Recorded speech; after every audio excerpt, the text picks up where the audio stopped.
آپ کو جب بھی غم ہوتا، آپ کو جب بھی کوئی فکر لائق ہوتی، آپ کو جب بھی کوئی محسوس ہوتا، آپ اتنے کلمات کہتے، یا حیو یا قیوم برحمتک استغیث، یا حیو یا قیوم برحمتک استغیث۔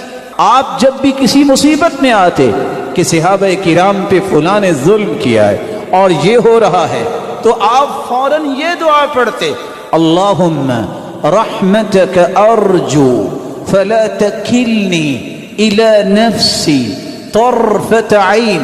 اللہ میں صرف تیری ہی رحمت کی امید رکھتا ہوں، مجھے میرے حوالے نہ کرنا، اپنے حوالے رکھنا۔ اللہ میں اپنا کچھ نہیں کر سکوں گا، میرے پاس تو اتنی طاقت ہی نہیں ہے، میری تو حیثیت ہی کو نہیں۔ اللہ تو اپنی ہی نگرانی میں مجھے رکھنا، مجھے میرے حوالے نہ کرنا۔